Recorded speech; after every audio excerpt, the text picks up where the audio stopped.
GST goods and service tax पूरे देश में 1 जुलाई से लागू है, लेकिन लोग परेशान हैं। व्यापारी सड़क पर उतरकर विरोध प्रदर्शन कर रहे हैं, तो वहीं जीएसटी पर आम लोगों और कारोबारियों के सवालों के जवाब के लिए सरकार ने कई स्तरों पर मुहिम चला रखी है। सरकार अखबारों में विज्ञापनों के साथ ट्विटर पर भी जवाब दे रही है, लेकिन कुछ ऐसे जवाब हैं जो कानून सम्मत नहीं है।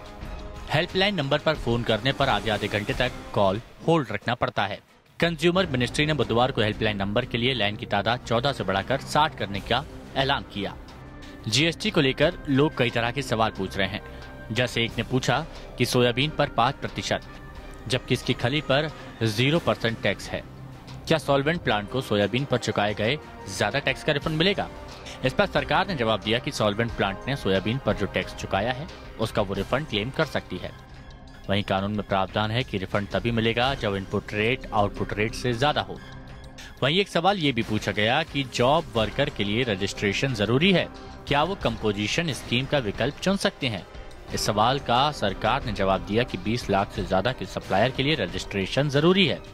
जॉब वर्कर कंपोजिशन में जा सकते हैं। हालांकि कानून ये है कि सर्विसेज में सिर्फ रेस्टोरेंट को कंपोजिशन स्कीम चुनने की छूट है, हर किसी को नहीं।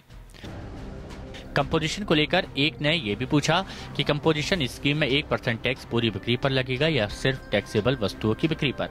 इस सवाल का सरकार ने जवाब दिया कि सिर्फ टैक्सेबल वस्तुओं की बिक्री पर टैक्स की गणना की जाएगी। हालांकि कानून में प्रावधान है कि टैक्स के लिए एग्रीगेट टर्नओवर जोड़ा जाएगा। एक सवाल ये भी था कि दिल्ली में टैक्सेबल सप्लाई 2 लाख और हरियाणा से छूट वाली वस्तुओं की सप्लाई 50 लाख की है, रजिस्ट्रेशन कहाँ करना पड़ेगा? ऐसे में सरकार का जवाब था कि दिल्ली में जरूरी नहीं, वहाँ टर्नओवर 20 लाख से कम, हरियाणा में जरूरी नहीं सप्लाई छूट वाली चीजों की। हालांकि कानून ये कहता है कि दिल्ली में रजिस्ट्रेशन करना पड़ेगा। सभी राज्यों का मिलाकर टर्नओवर 20 लाख से ज्यादा है। सरकार की ओर से जवाब इस डिस्क्लेमर के साथ दिए जा रहे हैं कि जवाब सिर्फ जानकारी और गाइडेंस के लिए हैं, इनकी कानूनी मान्यता नहीं है। ऐसे में सवाल उठने लगा है कि जब सरकार के जवाब की ही कानूनी मान्यता नहीं है तो फिर लोग किस पर भरोसा करें? कारोबारी सरकार के जवाब के मुताबिक कदम उठाएं, काम करें, और आने वाले दिनों में अगर उन्हें टैक्स अधिकारी नियमों के मुताबिक कोई कार्रवाई करती है तो फिर उसकी जिम्मेदारी किसकी होगी? आकांक्षा सिंह के साथ ब्यूरो रिपोर्ट, APN।